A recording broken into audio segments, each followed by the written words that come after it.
Well, in this chapter of La Biblioteca Sessions, we have two very special guests. It is an honor to have you here, guys, Mr. John Daversa and Mr. Tal Cohen. Between you two guys have, one of the most impressive resumes and accomplishments in music that I've ever seen. And, we are very honored to have you here and share your music with us. Thank you. One of the things that we will be talking about, it's about the project, The Art of Duo, that has a first album out, right? Which is this one. And now you guys are planning on having a second one out, yes? And today you guys played some tunes that will be on that one. How about we start talking about that tune called Vincent that you composed? Yeah, it's a new tune of mine that I,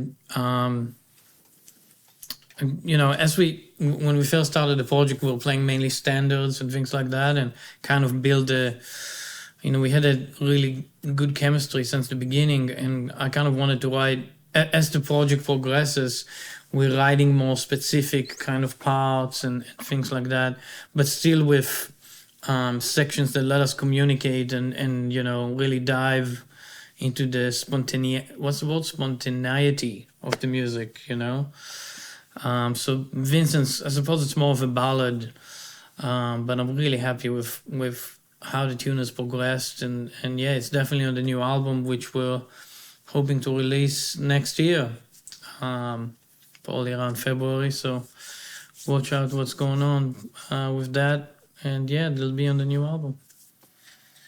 John, there's a tune called The Fool and the Emperor. What would you say about that title, and how would you lead us in? Normally I wouldn't say anything. I know. Let the music speak. Well, that was kind of fun, because when we did this record that you're holding here, we were looking for material, and I told Tal, I said, I feel like we need kind of a little boppy, playful, rhythm changes-esque kind of tune that's a little bit more just ahead, and then we blow, more freely. Something just a little bit more tossed out. And so I told him, I said, I'm just going to sing something in my phone, and whatever that is, that'll be what the tune is. And so that's what I did. And I just, haphazardly and half comedically just sang the head. And then I transcribed it, and we workshopped it a little bit, and that became it. And the Fool and the Emperor is, I always say when we play it, I say, you have to decide who is who. But the idea came from the tarot deck, actually. And of course, we are both, right? And just yes. With that idea, with astrology or the tarot deck or any, we are all of it. We're not just this or just that. And the Fool is just another component of the Emperor. The Fool is the one. The connotation of it for us is that it's foolish, but the Fool is actually the one that has innocence and courage and curiosity. And so I love that element, and the Emperor is the one that holds space for that to happen. So that's all of that encompassed together. So that duality is not a division, but an integration of the two elements. It's about the unity of it. Yeah, and how would you relate that to the way you guys interact making music? How is that chemistry? How would you describe it from within? Like when we see you guys play, when we hear you guys play, we all feel stuff and understand things, but how does it feel, from your perspective? Yeah, wow, good question. Look, we're really trying to kind of create something that's unique to that moment. Even now that we just played, we did one take and then the second take is completely different. And that's, we know that in jazz, we improvise, blah, blah, blah, we know all that. But we're really trying to create something that's like, reactionary, and really not planned. And we're really trying to take risks and really support each other, and kind of break away from the norm of what a duo is. When you hear about a jazz duo, you're thinking something that's maybe a little more quiet, or, you know. We're really not trying to do that. We're really trying to break the norm of what a jazz duo is, I would say, you know. Maximize the sound opportunity that it brings, right? Exactly. What would you say, John? Yeah, that is definitely an expansion of that concept. Because even, you know, today I just played trumpet, but usually I play the electric valve instrument, so we can get really electric and full and loud. And I sing on a few things too, so we've got that element. So there's a lot of different colors going on. And you were asking about even the connection, right?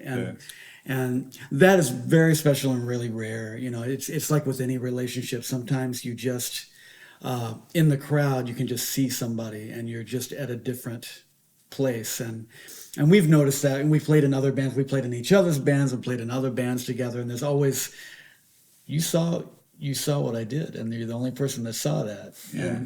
And you're looking at me, and we're, you know, and nobody else can see it. So we're trying to nurture and develop something that's so rare that we didn't expect. I certainly didn't expect to find that or see that. And it's been so great to travel like this, because there's we can go to all these different places because we can easily maneuver financially and all of that kind of stuff. Us, yeah. But there's absolutely no compromise musically. On the contrary, I think it's better. So you would say that it rolls great between the two of you, and I always think that there is a chemistry factor happening on the music, and that's why what surprises us, you know, as artists when we're doing what you just related that happened between the two of you. It's like almost like a romance through the art that we are having. And in that rolling, not only on the road, but, you know, on the music, then you wrote a piece called Wagon Wheel. How is that? How is that rolling for a wheel? Well, we've been trying to put out a number of singles, and so that actually is an old song of mine that I'd never done anything with, and so I thought, well, let's try to find something with this, and so that's really fun to just find, you know, material, and then we can look at it and workshop it and make it our own. But that started out, the original intention was like a Western, and then we fleshed it out, became more like a John Coltrane, McCoy Tyner thing in the middle, and then we kind of come back to the cowboy thing, and so yeah, it's really again, I'll just say it's really rare and special to find another person where there's absolutely no judgment about what you're saying. There's complete trust in where we can go musically, and whatever is brought up, the answer is always yes, and it's always yes. So, you know, it makes I feel like I could bring in a nursery rhyme, you know, to this, and I actually have. And we'll make something of it, because there's no judgment of what the material may be. We're going to make it into what it is for that particular moment. Wow, that's great. And when you say yes, and that's the opportunity where you build on. How can you relate the way you guys are building this project as a piece of art? Can you relate that to what's happening in the outside world? We're coming back to vinyls.